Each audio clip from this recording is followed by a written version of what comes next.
जयेंद्र सरस्वती जी के साथ भी षड्यंत्र रचा गया। मेरा हृदय पीड़ित हुआ कि झूठे मुकदमे हैं, झूठे केस हैं। और तो फिर मैं आकर सड़कों पे बैठा। लोग बोलते थे इनका बैल नहीं हो सकता है, इनको जन्म टीप अथवा तो फांसी मिलेगी। मेरा हृदय पीड़ित हुआ कि साजिश वाले तुम क्या कर रहे हो। तो मैं आकर सड़कों पे बैठा। आज वो जयेंद्र सरस्वती बाहर घूम रहे। साजिश में जो भागीदार हुए, किसी की नौकरी गई, किसी को आपदा आई, किसी का राज्य चला गया, ये दुनिया जानती है। हम नहीं चाहते कि कोई पार्टी का राज्य जाए या किसी का। हम तो चाहते हैं जियो, जीने दो, कंधे से कंधा मिलाकर प्रगति करो। मेरे आश्रम में सभी पार्टी के लोग, सभी जाति के लोग, सभी संप्रदाय के लोग आते। फिर भी ये सुनियोजित षड्यंत्र न जाने क्या क्या करके हावी हो रहा है। तो ऐसे मौके पर समझदारों को संगठित होना चाहिए और कुप्रचार को सुप्रचार से धो लेना चाहिए। जो लोग सुप्रचार करके कुप्रचार को धोते हैं वो ईश्वर के देवी कार्य के भागीदार माने जाते हैं। एक संत का ही काम नहीं है पूरे समाज को उन्नत करना। राम जी के साथ जो घटा तो उस सेवा कार्य में हनुमान जी लगे, नील लगे और भी लगे, अंगत लगे, यहाँ तक कि छोटी छोटी गिलहरी और बंदर भी लगे। तो अभी वही समय आया है, छोटे से छोटा भारतीय व्यक्ति और बड़े से बड़ा अधिकारी। मैं तो कहता हूँ कि प्रशासन को परेशानी पैदा हो जाती है ये कुप्रचार से। हम जब आपको गले लगाकर आपको भी भारतवासी मान रहे हैं और अपने स्नेह से, तो आप विदेश में रहकर अथवा यहाँ रहकर भारत के पेट में घुसकर भारत के पेट में ही गला छुरा भोंकने की क्यों तकलीफ करते हैं। कर्म का संविधान है, कर्म प्रधान विश्व करे राखा, जो जस करे तैसा फल चाखा। अभी कितने हृदय कतरा रहे, तहरा रहे। तो ध्यान रखें, कुप्रचार की साजिश के शिकार न हो। कभी रामदेव महाराज साजिश के शिकार, तो कभी अमृतामय, कभी साईं बाबा, तो कभी कोई संत, एक से एक। और मेरे को कुछ दिन पहले किसी लोगों ने कहा कि बापूजी अब आपका नंबर है, यहाँ तक हुआ है, अब आपकी तरफ साजिश का है। मैंने कहा मेरे पास तो खुली किताब है। बोले बापू देख लेना। तो मैं देख रहा हूँ कितनी घृणनीय साजिश की जा रही। इसमें हिंदुस्तान में अशांति फैले ऐसी साजिश की जा रही। गुजरात को तो जलता हुआ कर डाला साजिश कर डाला। और जब बच्चे गुम हुए 3 तारीख को, तो साजिश वालों ने 3 के बाद चौथी, 5वीं, 6ठी, 8वीं तारीख क्यों नहीं चुना। 16 तारीख को घोषणा की और 18 तारीख को आश्रम में धावा बोला। ये साजिश स्पष्ट दिखती है। और जो लोग दर्शन करने आएंगे वो हथियार लेके क्यों आएंगे। वो और अहमदाबाद के लोग भी इतने बुरे नहीं है, मुझे जानते हैं। मेरे पास अहमदाबाद के लोग मेरे साधकों को पत्थरों से और डंडों से मारे, मैं कतई विश्वास नहीं करता हूँ। मुझे पक्का रिपोर्ट है कि 2 ट्रकें भर के आई थी बड़ौदा से और काफी ट्रकें इधर उधर से बुलाई गई थी। जो 200 रुपए वाले आदमी थे, कुछ बदमाश थे आगेवान, गाड़ियां जलाई, आने वाले लोगों को पीटा, लाइन में खड़े हैं और मारा पत्थर, बहू बेटियों की चेनें खींची, आतंक मच रहा था। आश्रम वाले जो अपने अपने डिपार्टमेंट में रहते हैं ना, तो पर्व के दिन उनकी आवश्यकता और ज्यादा पड़ती है।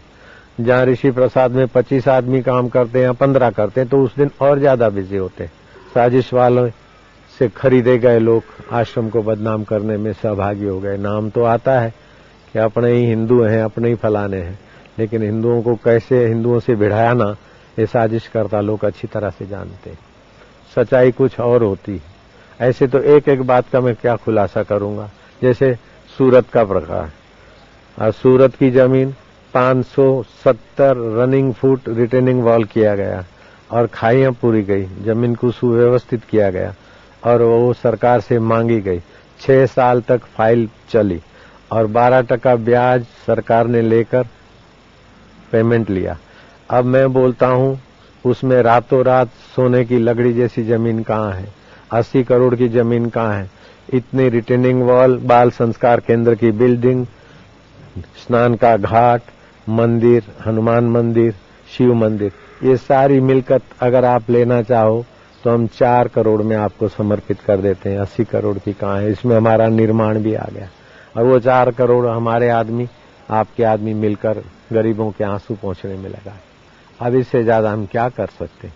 और फिर भी फैसला न्यायालयाधीन है और न्यायालय जो भी करेगा हमें स्वीकार है। हमको किसी सरकार से रातों रात कोई जमीन नहीं मिली, वर्षों तक फाइल चली है और कानूनी ढंग से सिटी सर्वेयर ने 2 बार रीचेक करके जो मूल्यांकन किया था उसी मूल्य पर 12% ब्याज भर के हमने ली थी।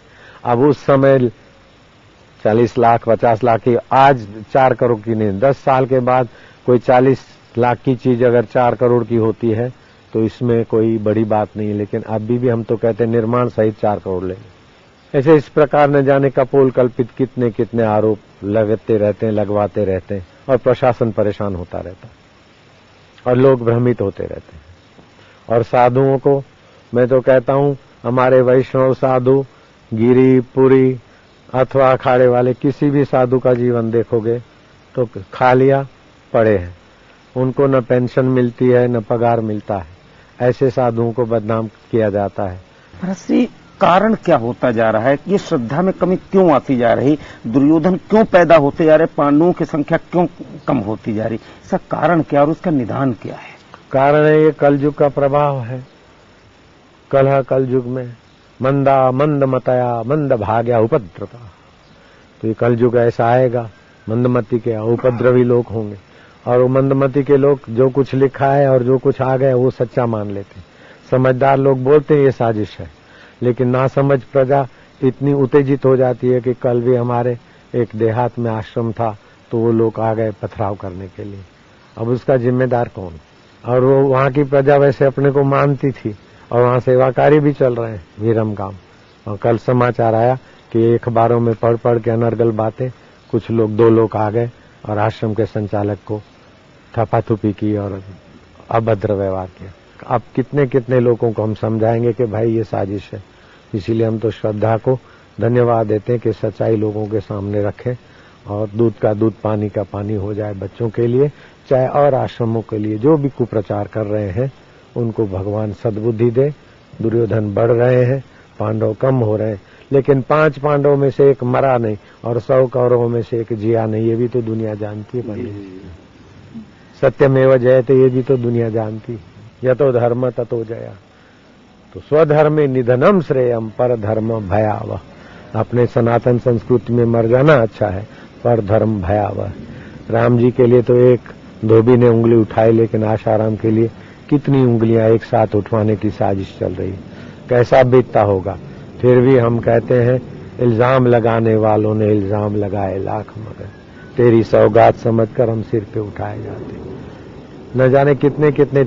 अब 20 तारीख को तो ये साजिश थी अहमदाबाद बंद की और आश्रम में तूफान करने की। फिर 21 तारीख को गोधरा फार्मेसी में छापा, सुनियोजित साजिश, और कुछ मिला नहीं तो नेत्र बिंदु जब्त कर लिए गए 56 बोतलें। अब 56 बोतलें बंद क्या है कि उसके लिए लाइसेंस नहीं। भाई साहब, वैद्य चाहे तो अपने ढंग से दवा दे सकता है, उसके लिए लाइसेंस की जरूरत नहीं, और वो दवा निःशुल्क बंटती है। तो वो भी हाईलाइट कर दिया कि बापू के आश्रम में छापा, बापू के फार्मेसी में छापा, गोधरा फार्मेसी आश्रम में छापा। अब छापे में मिला क्या? दवाइयों के लाइसेंस वाइसेंस तो हैं, बाकी नेत्र बिंदु का लाइसेंस हमने लिया ही नहीं, क्योंकि हमें बेचना नहीं है, एक पैसा लेना नहीं, निःशुल्क बांटते। उसको भी आश्रम में छापा करके बदनाम किया जा रहा है। हम क्या करें? चारों तरफ से, एक जगह पे नहीं कई जगहों पर ऐसे छापे लगे। मिला तो क्या मिला? नेत्र बिंदु मिले, कहीं नहीं मिले, और सब ठीक ठाक।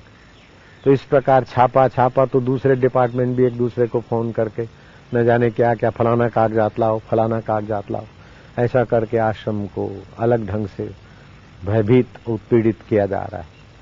अब ये हमारी पीड़ा, हमारी अपनी पीड़ा नहीं है, लेकिन जो बेचारे घर बार छोड़कर सेवा कर रहे हैं उनको पकड़ पकड़ के ले जा रहे हैं और उन पर शक और उनको एक गुनाहगार की दृष्टि से जब ट्रीट किया जाता है तो हमारे हृदय से क्या गुजरता होगा।